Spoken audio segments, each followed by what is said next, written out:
The thoughts, views, and comments expressed by the hosts, guests, and callers on Beyond the Headlines are not necessarily those of management, ownership, or production unit of the Verizon Media Group. Beyond the Headlines is a production of ILTV Studios and cannot be reproduced or represented in part or entirety without express written permission of the Verizon Media Group. Beyond the Headlines is the intellectual property of the Verizon Media Group. Copyright 2021.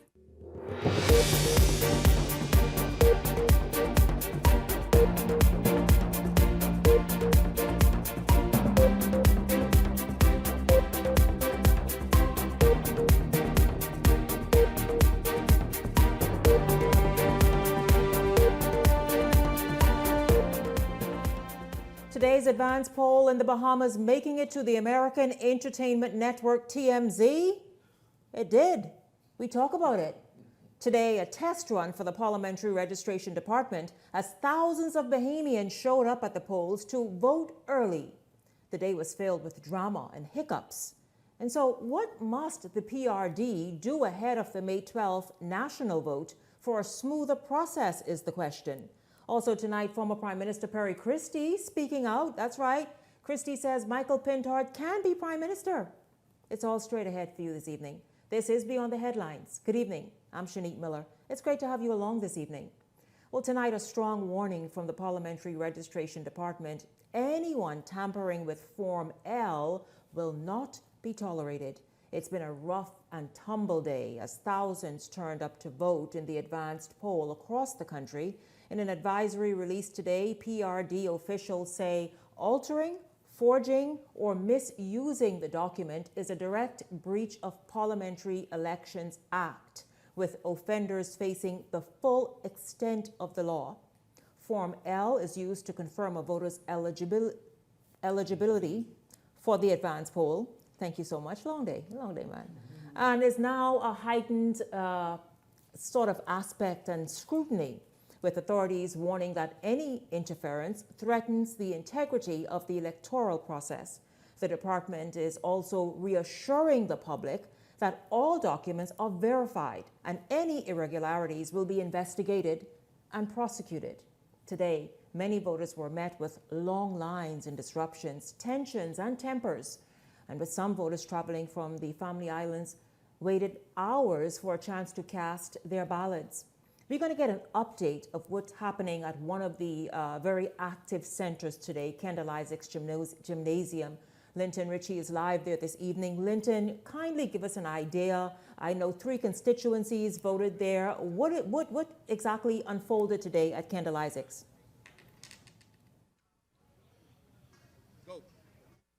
Good evening, Shanique. That's right. Coming to you live outside of the Kendal Isaacs Gym, where it's 8:07 now. So that would be 2 hours after the voting center here has closed. All voters have voted that wanted to participate in the advance poll. Just moments before we went up on this live broadcast, we got word from a poll worker who said that they are shutting down and the ballot boxes could be moved at any time now. She described it now. Since we spoken to that poll worker directly behind me, there were a number of other poll workers and authorities that were walking outside of the gymnasium and escorting other equipment and other materials that was used to conduct the voting process here today. But of course, at this time, there has been no movement of any ballot boxes. Now, we have been here practically the entire day. We were doing our coverage here at the Kendal Isaacs Gym. Previously, during Eyewitness News broadcast, we showed the complete chaos. This was one of the most busiest centers of the day amongst them. Of course, we know that the constituency of St. Barnabas, Garden Hills, and Angleston all voted here at the Kendal Isaacs Gym. There were voters who expressed long lines. They called the process disorganized and simply downright chaotic was how they described it. And of course, at a lot of the tension today involved a lot of elderly citizens. There were persons who were frustrated, expressing that they brought their mothers, their grandmothers who came out. We even saw some elderly persons came out here by themselves. They were walking with canes, they were in wheelchairs, and the process for them, they said, was just completely disorganized, and they wanted to see better from the government and how they conduct these advance polls going forward, because according to senior citizens, this would be the time that is for them to vote, of course, before majority of the country take the polls on May 12th. But like I said, That's just a quick synopsis as to what's been going on today at the Kendal Isaacs gym. We're standing by here at this moment. We're hoping that the ballot boxes will be removed shortly now that we got confirmation that the process is completely wrapped up. But at this time, there's no signs of those ballot boxes. There are no signs of any police buses or anything of that sort to show us that they are preparing to leave the gymnasium. But of course, we encourage everyone to stay tuned to Eyewitness News digital platforms so we can keep you all updated as this advanced poll general election 2026 poll day is coming to a close. I'm Linton Ritchie Jr. sending it back to you at the desk, Shanique. Thank you very much, Linton, as we've been doing all morning long since around 7 or before up until right now. In fact, we're going to go to CV Bethell Junior High School, where Laurencia Smith has been there all day as well. That's been one of those centers where a lot of bottlenecking was happening. And this is what a lot of the challenge has been. A lot of bottlenecking. People felt as though there should have been more centers. What made this different in the advanced poll versus the election is that this is where you go into centers and you vote and went into rooms based on your last name, alphabetical order. And so I was told it'll look a whole lot different come the election day. But we will talk right after Laurencia comes and give us an idea about what took place today at CV Bethell, about where the Parliamentary Registration Department needs to give attention to. Laurencia, good evening to you. Thank you so much for joining me here on Beyond the Headlines. That's right, Shanique. We're still here at the CV Bethell Senior High School, which has served as the voting center for the advanced poll for 3 constituencies, Pinewood, South Beach, and Bamboo Town. Now, Shanique, it is roughly after the 8 o'clock hours, about 2 hours since the polls officially were set to close. I can tell you at this time, Bamboo Town just wrapped up about 10 minutes ago. Prior to that, South Beach wrapped up. But at this time, Pinewood is still going with persons are still on the line. I'm going to let the cameraman pan slightly so that you can see that there are a number of persons still on that line waiting to cast their vote in the advanced poll. Now, Shanique, we know today, based on our social media page, we've seen all of the highlights and the concerns raised. Many of the concerns about today's advanced poll mainly had to do with the impact it had on our elderly persons.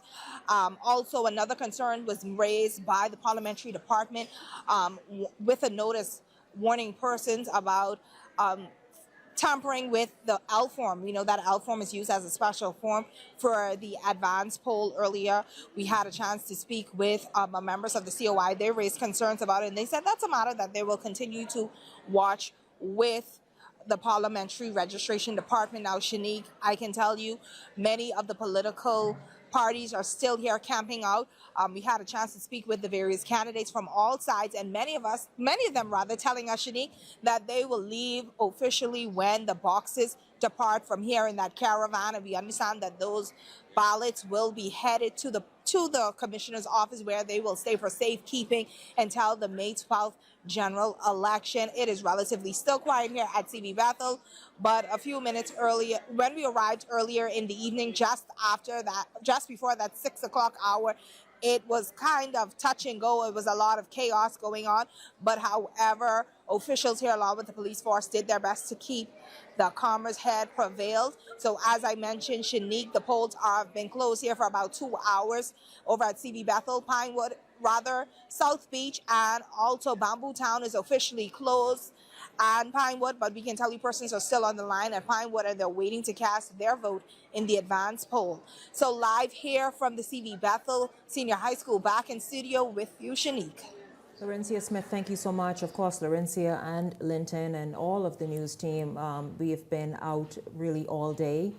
Those two have been manning those centers since morning up to right now. But it's a lot to sort of dissect.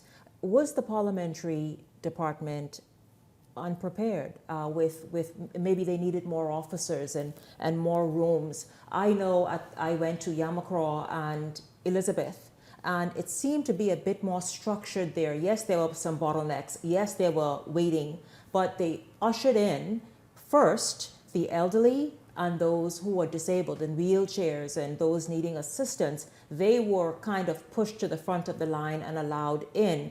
It seemed just a bit more smoother, but first of all, it's a few things. This is the most registered voters we've seen. Many people obviously want to get, particularly the seniors and disabled, want to hurry, get that, take advantage of the early vote and have that out of the way so that they are not in the mad rush of a general election, which is on the 12th, as we know. But was the Parliamentary Registration Department as prepared as they could be? You heard a moment ago that Pinewood is still voting. Many people, should there have been a limit to who could vote early? Many people, again, want to get it out the way, whether they're traveling, whatever they're doing. And then do you tell a person, no, perhaps your reason for requesting to vote early isn't a good one? How do you do it? Where do you balance it? What is it that you do to avoid this from happening? Because it really now looks like a huge mess. I'm not saying it's a failure. I'm not saying it should all be scrapped. I'm saying it looks quite messy. We're going to get into that right now this evening and start right there. Welcome to Beyond the Headlines contributors, Candace Scott, Ellington Ferguson, Michael Turnquest, and Cassia Stewart. Good evening, everyone. Good evening. Good evening, Bahamas. Thank you, Shanique, for having me. It's a pleasure to be here. Good evening, colleagues. Good evening, everyone. Let's just jump right in because we have a lot to try and get through this evening. How does this all look to you all? Just let's start right at the Parliamentary Registration Department because they are responsible. They manage all of this process. How does this look to us? Shanique, it's failure. I think that if I may, I think, we have a process in the Bahamas, is what we call in business MBCCP, management by chaos, crisis, and panic. We don't understand how to operate at optimal levels. We have to manage always chaos, crisis, and panic. Every time school is opening, we scramble to figure out how we can fix the schools 2 days before the children have to go to school. Everything we seem to do, it seems to be that management of chaos, crisis, and panic.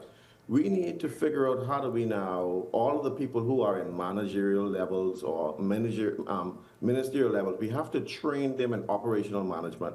We have to train them in process management. We have to train them how to understand how to schedule our timeline. The parliamentary commissioner and his team have 5 years to prepare for one event. And every single year, every single cycle, we seem to have this very same problem. Why? It's because they're not preparing, they're not training, they're not planning. And so, you reach but Cassius, they do. And Michael, I want you to jump in because we are a quarter way through the show already. Michael, Cassius says they're not training, they're not planning. Well, we've heard Harrison Thompson say for months they've been planning, training, dry runs, all the rest of it. So what's the issue? They fail. Saying one thing and actually doing. I mean, it seems as though the parliamentary department has had many training exercises, that being local elections, which they failed at. We've seen this. I think the expectations, was not high for the department, and this is another training exercise before the real showdown, which is May 12th, and hopefully. And you can only hope that they could learn from these mistakes. I think at one point the advance poll used to happen all at the gymnasium at one point some time ago. I mean, you would have thought that they spread it out throughout all these various schools, but it'll be smoother because it's necessary to spread out because population growth. We are living longer, so we have people that need greater assistance and care, meaning the seniors, disabled. Peggy and Ellington, jump in. The thing is, I saw it where I went. I saw people were being assisted with wheelchairs and helped. But I am not sure how the ball was dropped. Not who, how. I think it's too soon, good evening everybody, to say failure or the ball has been dropped. We also have to take in consideration that it's a record historic number of registered voters. Anybody who passed by or saw video content of the polling divisions or where people were voting, there were thousands of people. I don't ever remember this number of individuals voting in an advance poll. Exactly. Yes. The advance poll was mainly used by the armed forces, people who were going to vote the polls, and such. Graham, everybody seems to be in the advanced poll, and I think that's one of the first things that need to be adjusted. Well, that's what I said, Peggy. I said, Peggy and Ellington, and of course Cassius and Michael, I said, should there be a limit? Because now everybody want to jump on and take advantage of it. Mind you, they will have the same crowd to contend with Ellington on the 12th. But the advanced poll is right. But the advanced, no, I have to let Ellington get in quickly. Ellington, jump in. It was very unfortunately messy. The commissioner, he said earlier that the voter registration went well over 200. This is the largest we've had. So I think that for there's some degree he should have expected a greater amount. They know how much they were registering. I think we need to have this discussion with the government as to whether these people are properly staffed. Who is the persons that is working in the parliamentary registration? What is their qualification? Shanique, like you said, maybe we need to look at this as to who. This is, like Peggy said, this is the largest amount of people that we've seen doing in the advanced voting. And so we need to look at the process, study it, use this as a learning experience, and see what we need to do. Maybe we may need to make some adjustment in the leadership of the parliamentary registration department. Michael and Cassius, I know y'all wanted to jump in. I want to say that that every election, Cassius mentioned it, it's true. I don't care if it's locally here, the U.S., an election or a national election, there are always hiccups. We just don't expect to see hiccups on the level as they appear today. I think one of you or both of you wanted to jump in. In my view, they know exactly who registered in what constituencies for the advanced polls. I mean, at the end of the day, you can make a quick determination just based on numbers. What areas or what schools should have more rooms based on if 2,000 people in one constituency like St. Barnabas or whatever would have registered, they know that, hey, that's a lot of people to handle all in one day, just in one room. Maybe we need to split it up in 5 rooms based on the amount that we have of people that actually the day before or 2 days before that we have registered at this moment. I mean, the data is there. It isn't like all of a sudden early this morning they woke up and said, oh, boy, that's a lot of people. Oh, we don't have time to scuffle around and do what we need to do.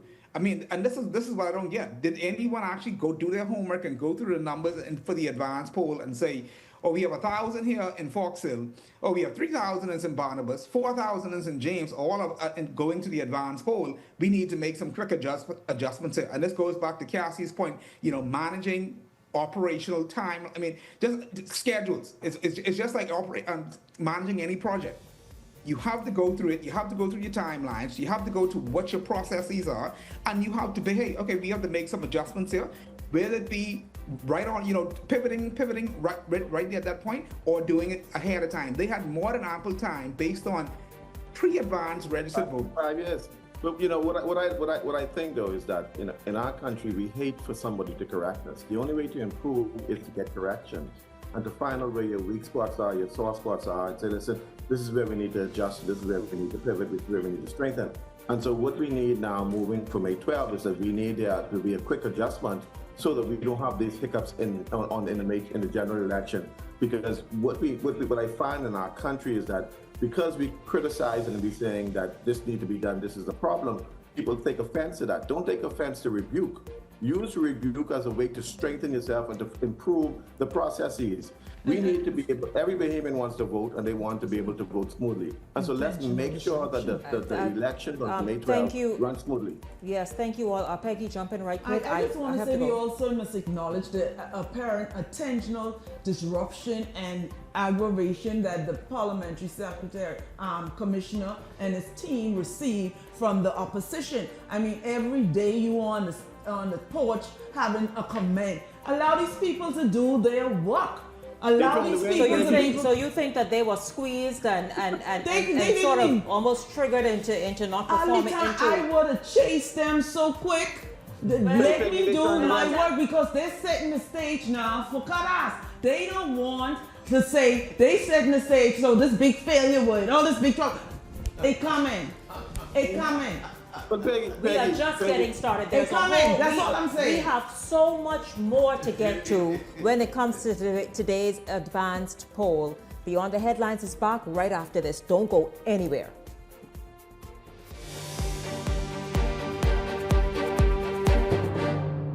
Hey, it's your boy Charlie Bahama here at Superwash, Superwash's newest spokesmodel. And I'm here to tell you about Superwash's large capacity washers and dryers for all your big loads. I know I see that Charlie Banana coming here just now. Uh-oh, luckily it's also big enough for me to hide it. I thought he was right over here where these large capacity washer and dryers is. It's big enough now to handle your big loads, you know. Yeah, like you can put on your blanket. But just look at those. Somebody forget to turn on the dryer. Oh, stop! Damn! You hear something? Yeah, that's the sound of clean. Superwash washes you, presses you, and entertains you 24/7. 5 cars, catch the keys, don't blink, take these. Island Luck is giving away 5 brand new cars. Earn 10 reward points for a chance to enter and win. Enter weekly from Monday 12 a.m. to Sunday 2 p.m. Winners are announced Sundays at 3 p.m. on 103.5 The Beat and Island Luck Socials. 5 cars, 5 weeks. The more you play, the better your chances. Visit islandluck.com for more information. Catch the keys only at Island Luck. Must be 18 and over. Island Luck reminds you that it's only a game, so please game responsibly. The race to 2026 is heating up, and the nation's voice is louder than ever. Here on Beyond the Headlines, we're checking the mood, the momentum, and the message of the people. I'm Shanique Miller. Each week, we're taking the temperature of the electorate to see what's really driving the nation. Who's connecting? Who's cooling off? What issues are heating up ahead of 2026? This is Temperature Check 2026, where journalism meets the nation's heartbeat.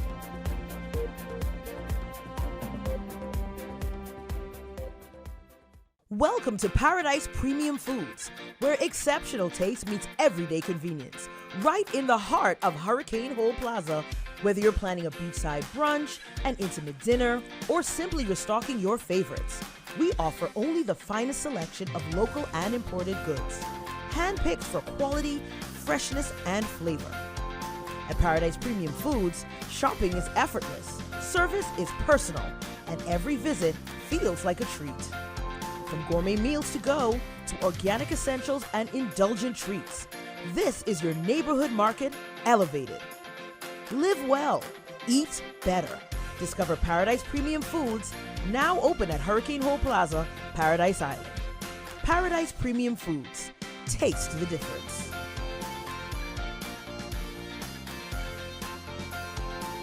This segment is brought to you by EV Motors Fleet Sales Division. For 2026 commercial vehicles, call 821-2403 today.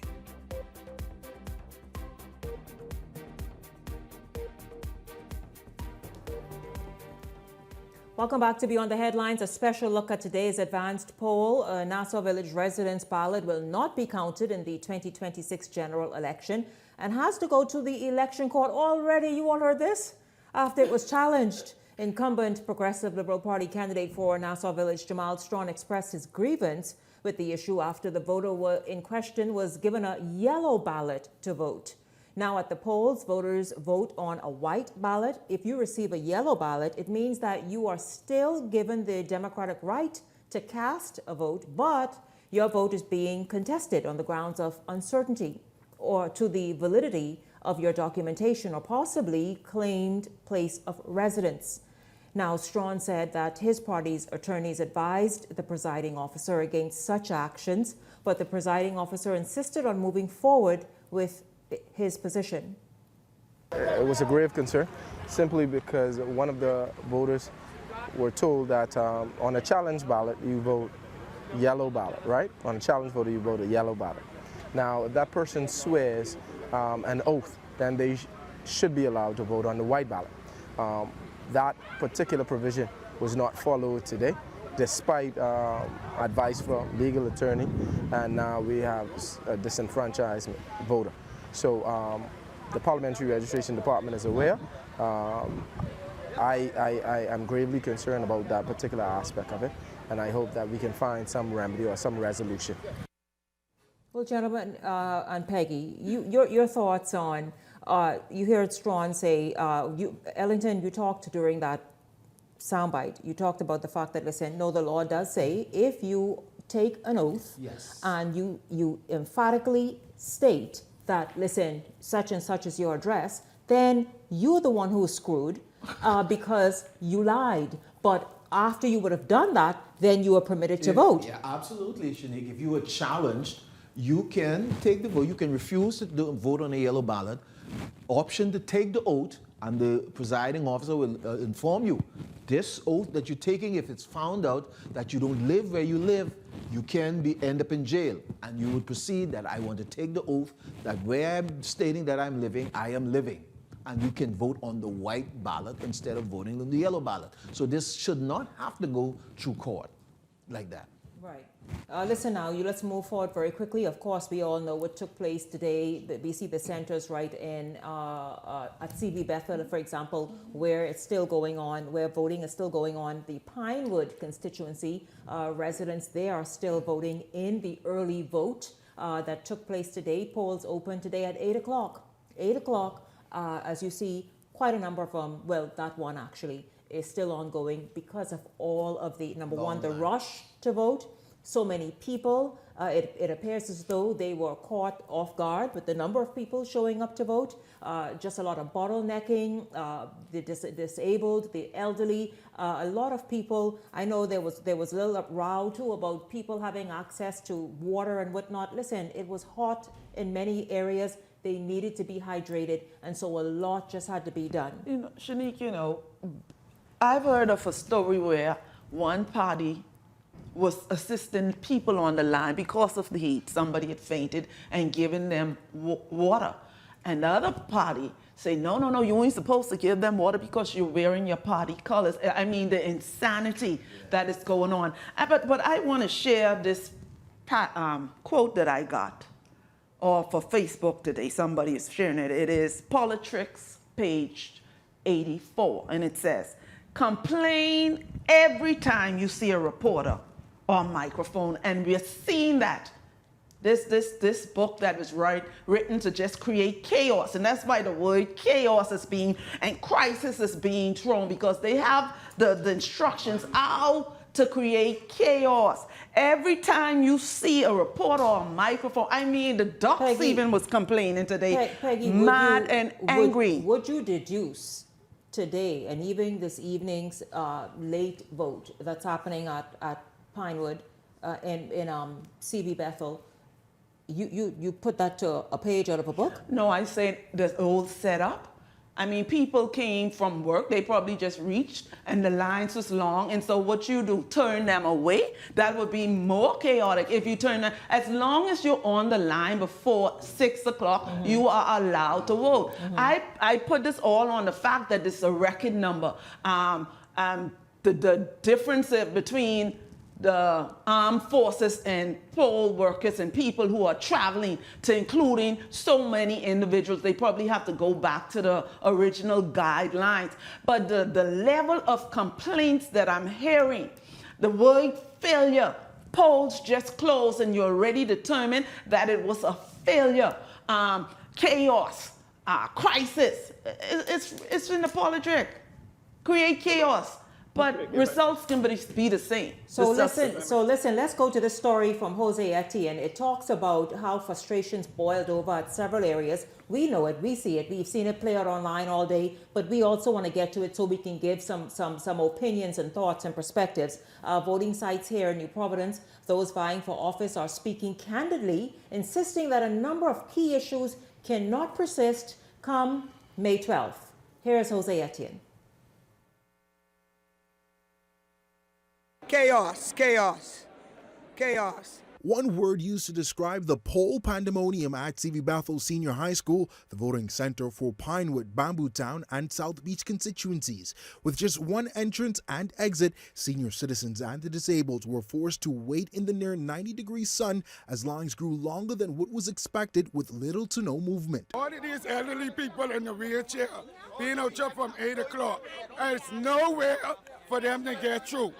To enter inside from 8 o'clock to now, it's very bad, it's very wrong. Good Samaritans later taking matters into their own hands to provide more space, but the assistance came just a little too late, especially for those that claimed to be in the line from 5 a.m. Over 4,000 people here from early this morning to be to vote. None has changed. A lot of people went back home because they had nowhere to sit and the lines were too long. On the inside, chief among concerns traced back to the Parliamentary Registration Department as some names could not be found on the advanced poll register, forcing decisive action from the top. If that citizen name can be found on the permanent register, then the Parliamentary Commissioner has given authority, following advice from our legal unit, to allow those persons to vote. Because with them being on the permanent register, evidences the fact that they are registered. Though it hastened the voting process just a bit, F&M Pinewood candidate Denari Rose says his supporters were not satisfied. It cost me a few people was frustrated with the process. They say, Mr. Roll, I can't do this. We appreciate you, we love you, but we got to go. Hopefully we get them to return on election day and it's not this chaotic. Another grave concern was what appeared to be a lack of poll workers. Pinewood has almost the same amount of voters as South Beach. South Beach have 2 rooms, Pinewood have 1. It's the system, and the persons who they put in the system cannot get it right. And this is only just the beginning. Some 18,000 people are expected to cast their ballots here for these 3 constituencies, and the returning officer says some lessons had to be learned so that they can alleviate the issues come election day. We will utilize the entrances that I see back there. I think that we add when that was not taken into account, and we only focus on this, but we could have used the back entrance there. With frustration mounting, many opting to wait it out, citing that their vote is their choice. The remaining 200,000 voters will head to the polls on May 12th. Devontae Hanna, Eyewitness News. And so, you know, we have given opinion on this, what Devontae talked about. I just kind of wanted to bring to your attention because what Jose did is he went and spoke with a number of candidates and they offered some suggestions and recommendations, hopefully recommendations, as you all have said this evening, that must be considered and put in place before May 12th to make this not happen on election day. Let's hear Jose's story. Long lines that stretched around the building. I've been out here for 2 hours. 2 hours? Yes. Wow, and how long do you think it'll take until you're able to vote? Only another 4 hours. Accusations of voters cutting the line. Voters jumping the line, that's the issue. An elderly woman passing out. And growing frustrations from disabled voters. There's no ramp access for the disabled. Even getting in here is difficult, because they should have had at least a parking area for the disabled. Those issues overshadowed the H.O. Nash High School that became a hub of heavy constituent turnout, despite election workers getting off to a good start. Some residents even telling reporters that they hope they'll have another shot on May 12th. There have been a number of persons who are turning around and leaving because the lines are just extremely too long at this point. It's a reality that forces officials to consider recommendations to improve the process. And political hopefuls are taking the lead on the conversation, as these kind of issues could prove decisive in determining their fate. What should have happened was that the room should have been trifurcated instead of being separated into 2. We should have had 3 rooms, and so that would have at least alleviated some of it. What's also causing the process to move sluggishly are disabled voters and the elderly who are on the same line as everyone else. The disabled are getting frustrated. And you can't blame them because they're very old people and they're in wheelchairs and some of them are standing. Compounding that issue. The classrooms aren't wheelchair friendly, so just that little simple logistics of moving them in and out of the room is taking up 5-6 minutes before they can present themselves to the presiding officer to cast a ballot. And when you multiply that by the amount of people in wheelchairs, it really slows the process down. So I think ramps need to be considered. Another quick fix. We just open up more classrooms and just have disabled only or elderly only, which is, I think, the spirit of advanced poll. Anyway, but advanced poll also is convoluted with poll workers and persons that have other eligibilities. They're just accommodating for different subsets of persons that find themselves in the advanced poll. Residents also putting forward their recommendations, calling on election officials to consider scheduling voting. Others going as far as saying election days should be holidays so that voters won't have to compete with work, because The reality is, although they're given 2 hours to exercise their civic duty, some residents have been here well beyond that time. And if you look behind me, you will see a number of residents on chairs, seated, etc., some of them looking extremely fatigued. And again, they say they've been here well beyond 2 hours. And so it is expected that workers at the Parliamentary Registration Department, of course, the commissioner and team members, will pivot as the rest of the electorate heads to the polls on May 12th. Jose Etienne, Eyewitness News. Thank you, Jose. So let's just jump right into it, panel. You heard a lot of suggestions there. In fact, the suggestions were for May 12th, but a number of those persons that we saw speaking took action immediately today to help remedy the situation. Like I said, I was at Yamacraw, Michael, Cassius, Ellington, Peggy. I was at Yamacraw and Elizabeth, and I saw a number of people being assisted with wheelchairs, those seniors and those who were wheelchair bound or any sort of assistance. They were given preference to try and get them in, get them voted, and get them back to where they need to be. But your thoughts on some of the recommendations we heard tonight? Well, absolutely. I think going forward, as we go towards May 12th, I think we need to listen to some of those recommendations. I would hope that the parliamentary, other than the people who are actually inside, I hope that the Parliamentary Registration Department would have had people observing at these polls, number one, and number two, hope that they listen to all of those comments that we've heard here today, especially the ones from Mr. Sebastian, Yes. who rightfully alluded to the fact of each one, that it may seem a little time of 5 minutes, but when you add up 10 persons in wheelchair, that's already an hour right there. Just trying to get them through, getting them in and out. And so we need to look at spreading out the classrooms if we have to come May 12. Try to think about ramp access for the disabled and make sure that we can have a more smooth process. Look at this, learn from this. Don't get offended, like Cassius said, but learn process, pull your people in. Now is the time to prepare yourself for May 12th. I think that's the recommendation by Mr. Sabas to have a room just for the disabled, those with wheelchair, create the ramp. So for easy access is a very doable one by May 12th. And you can make them comfortable as they wait in line. And one of the things that I recognize at Carmichael's tent, they had persons assigned to assist those individuals who needed wheelchair. And those persons will take them to vote and then carry them once they're completed to their car. And it was smooth. I saw that at Yamacraw and Elizabeth as well. Yeah, and so if you only have 2 people in your camp, in your tent, it's gonna be hard to have a team to assist. But if you are an organized, well-hurled machine, like I saw today in Carmichael, you're gonna have people who standing by. And I think it was well over 5 wheelchairs, and just dealing with these people, great hospitality, great care. And all of these things can be assisted by the parties. Get these things in place. If you can get these things in place, then we can use the word failure. You fail your people. I think what should happen is that each political party should have a key person who can gather the data and bring assessments and recommendations to the parliamentary commissioner as to how do we correct it moving forward. Don't make sense. We can continue to beat the dead horse and complain. Everybody knows exactly what hiccups they experience. They could all come together. They could put together their recommendations. They could meet with the parliamentary commissioner over the next couple of days. They could make sure put those recommendations to make sure that we don't have this very same thing in the general election. So we have to make the adjustments quickly. To add something to what Peggy was saying, this complaining. Peggy, is something called the psychology of losing.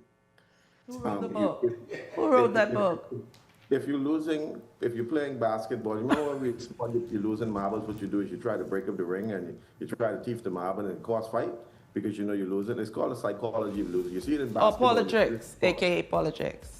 Yeah, and so what happened is that when you realize that you're not stronger than the other opponent, you find ways to try to complain. Asking for resignation, The opposition is using a bad strategy, and it's because they're not that politically mature yet. Their strategy is bad. They're supposed to be trying to win hearts and win votes instead of complaining. Because at some point it backfires because people say, you're always complaining. And so we have to be able to have strategy as to bring your complaints, but also bring solutions, and then show people how voting for you is better than voting for the next man. I suggest they amend the book, page 84, amend it, adjust it. Don't complain so much. When we come back, panel, you heard me say at the top of tonight's show that yes, that's right, the Bahamian elections is on TMZ. I mean, just fun, jokes, and giggles. When we come back, I will tell you exactly how we got there. Beyond the Headlines is back right after this.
Wealth should not only belong to a select few. At Investar, we believe the door should be open to everyone. We provide options for planning a better future.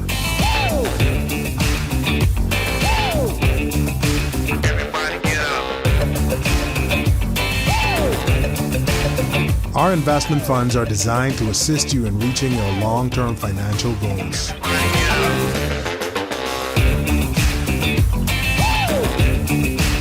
Let us show you how.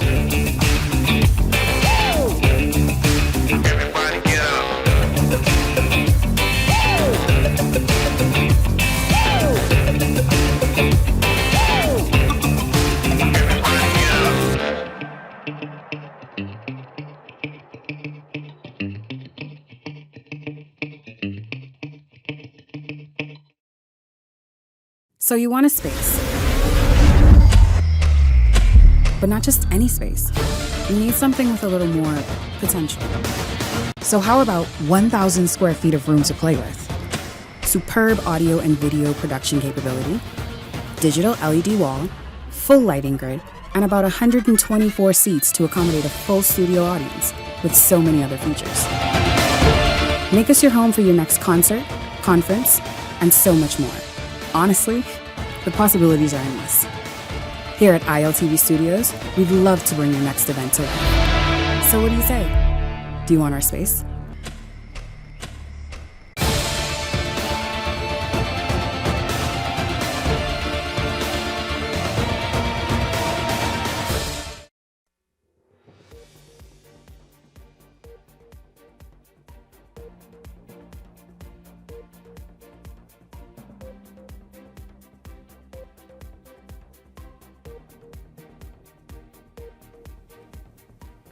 A man seen in a viral video threatening Free National Movement candidate for Garden Hills, Rick Fox, and his campaign manager today has been arrested. In the video, Fox can be seen getting into a verbal altercation with the man, plus shoving his campaign manager, Carlisle Bethell. This after the man used profane language directed at Fox. Let's take a look. We told them before they walk down there and move these tents and bring them down here, we told them we park our vehicles here because this is a marker. As you can see, we started from across the road and we come straight across. We put our vehicles here as a marker, and I told them, you are a witness, that I told them before they walk down there and bring these tents down here, that these are our vehicles and we have reserved this spot for the 20 by 20. We was only waiting for the gentleman to come and move the tents and bring them here. Is that in the rules that you mark? I don't give a no rules you talking about. Wait, listen, hold on.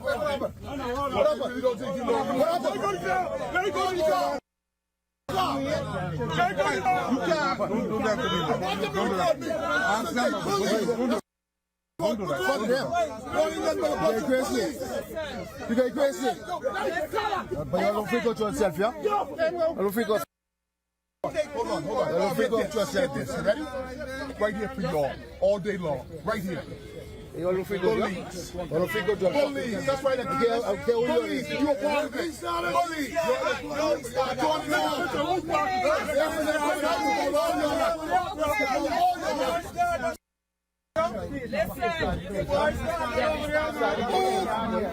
No, you can't establish a rule in the jail. That's right, record.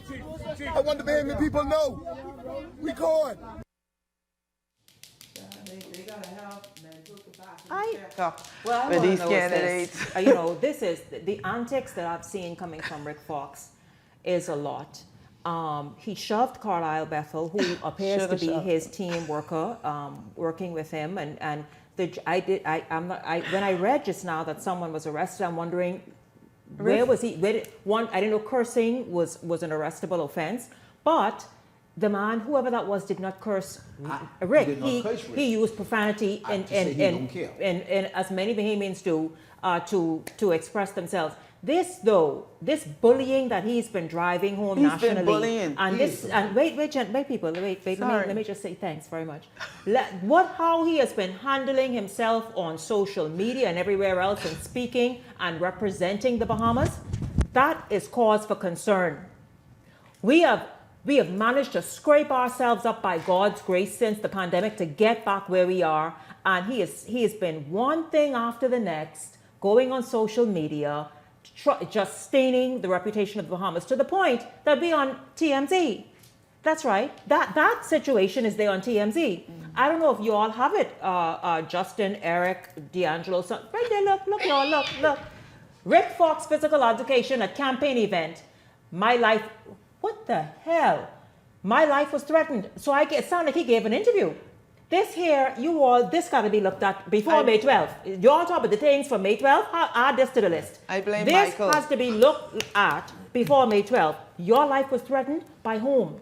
In any event, you all, before I give you all an opportunity to respond, here's Rick Fox himself talking about what took place today. Perhaps we could all have a better understanding. Let's hear it. Thankfully, the police presence has been great. It was great yesterday and great today. They held the peace for us. The individual that was being belligerent and swearing and threatening people's lives, threatened my campaign manager's life, threatened my life, was charged. The police officers pulled him away. So that context is not in that video.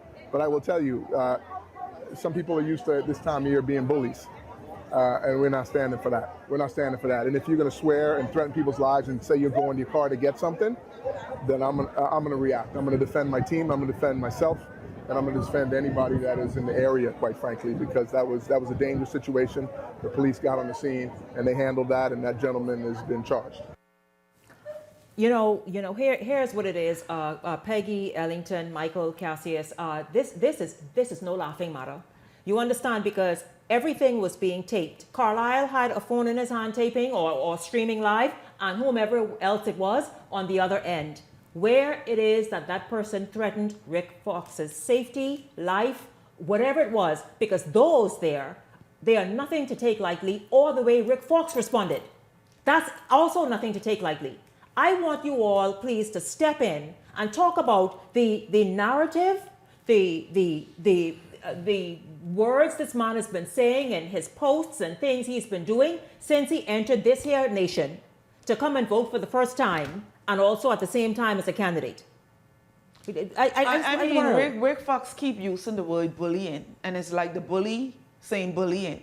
If anybody was assaulted in this incident, was Carlisle. He was pitched like a rag doll, dog. But the thing about it is, we all heard what was said. Somebody said, "I don't care, F." He didn't say F you. Right. It's a difference from using it in a sentence instead of cursing at somebody. Yes. And I guess he's not Bahamian enough to know the difference.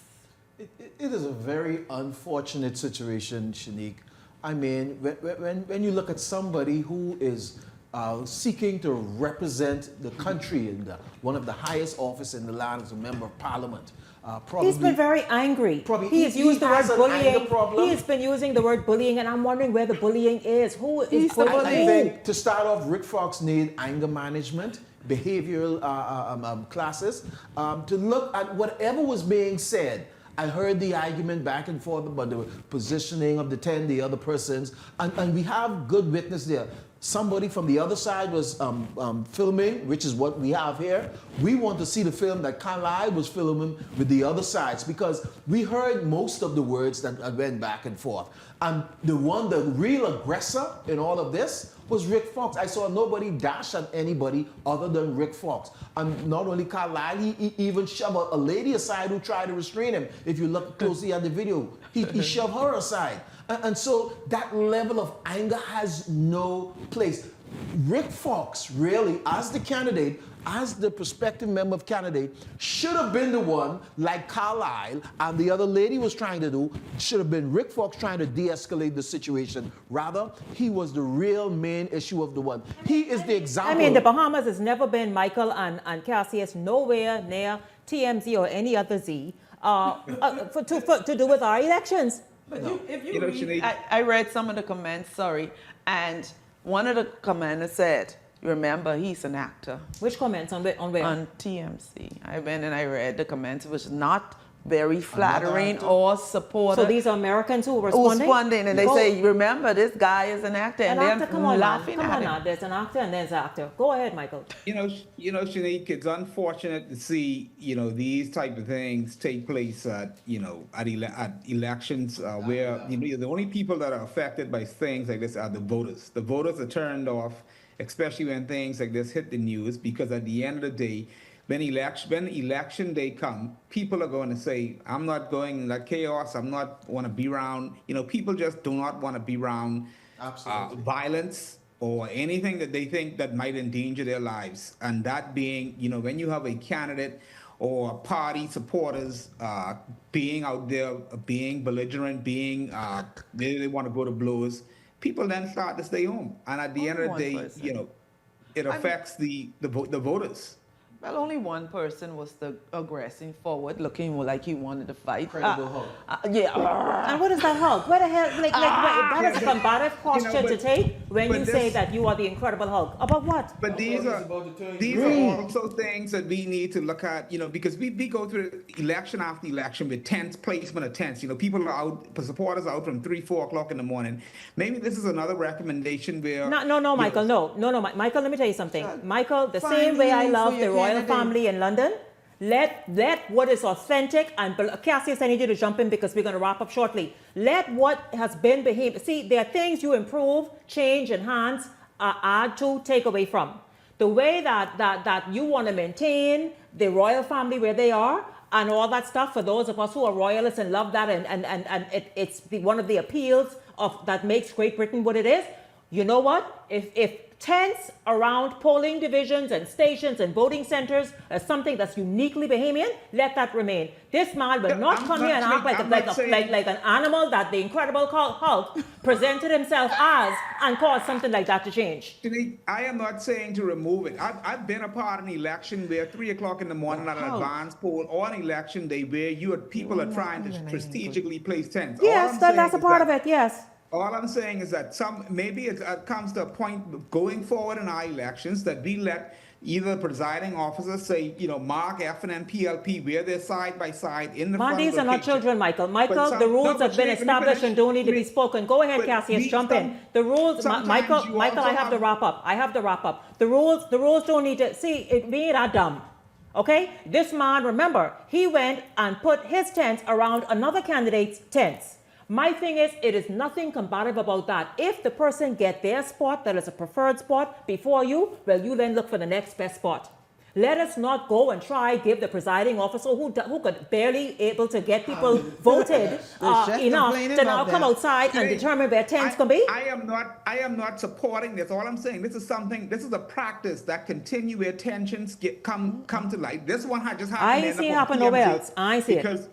I've been a part of campaigns where people are fighting. I need to get Cassius in, Michael. I need to get Cassius in. I'm pretty sure Cassius can confirm that. Cassius know that, and he had his tent, and ain't nobody going and touch his tent when he put his tent up. Go ahead, Cassius. Listen, Shanique, if I tell you the stories, but anyway, my first impression when I saw this, I know Rick Fox with that, what the hell I get myself into? How in the world did I get into this called the Bahamian election? And Rick, this is the Bahamas, buddy. It's a little rough out there, particularly when you're going on the ground, the grassroots, from the PLP, and they don't play. And so, when you come to them, you got to come to them strong. I think though, this is a crescendo of, if you listen to this last week, he talked about bullying, he talked about fighting, he talked about pushing back, and so on. So what you saw is a crescendo from what is being built up within the pre-national movement. Yeah. They are on the defensive end because somebody is taking from them what they perceive to be theirs. And so they're fighting. So what you saw right now is basically a willowing up from all them candidates. Everybody's frustrated because they know they're losing. They know they're not gaining ground. And so what you saw there is basically the outward expression of what's going on internally from all of the candidates. And so for me now, like I said, Shanique though, in defense of Michael, him and I speak from a different perspective. We know this on the ground. We know how rough it is. The rest of us are not ignorant to the fact that there's some jostling on the ground. We know that. It's politics. But those things that are uniquely Bahamian and things like that, we know that there are crosswords here and there and the rest of it. But not what Rick is trying to do. It's basically a political practice through the Caribbean. Where you put up your tents around the police station. Barbados outlawed that. You can't wear colors no more and so on, so that you don't want to be influenced on election day. Good for Barbados. Good for them. The great USA is red. The great USA wears red and blue. So yeah. How much y'all want bet that Rick Fox is gonna rip his shirt on election day, turn into the Hulk? How much you pay to see that? How much you pay to see that, Peggy? Peggy, how much you pay to see that online on TV? Peggy put an idea. She put an idea what she wants to see. I feel like he can turn. Hey, Shawty, where that song is? I feel like. That's what. Put that in there. Peggy, $20, Peggy. $20. He can rip his shirt. Right. Down the middle. You put up $20? I get $20. Ellen, you putting $20? Michael, are you putting your $20? I'm not taking that bet. Peggy, don't put it out there. She's still not inside. We want to see. Listen to me. We want to see the former NBA player's body. That's what we want to see. That's what we want to see. Go and do it. Let's show the SOS. Lord save our soul. Peggy, if you tell about you may vote for him. Hey, Peggy, I thank you all so much. Thank you very much. It's been a whole long day. Super long from very early this morning until right now. We had to have a little laugh at the end of tonight's show. But I thank so much this panel, always prepared, very opinionated, got their own thoughts, and we of course listen to it because they represent what so many of you are thinking, saying, and want to say. And so thank you very much, Peggy, Ellington, Michael, and Cassius. Thank you very much. And a huge thank you to all of you for tuning in this evening. Certainly enjoyed having you along. And I look forward to seeing you right back here tomorrow evening. For the entire Beyond the Headlines team, I'm Shanique Miller. Make it a great evening, everyone.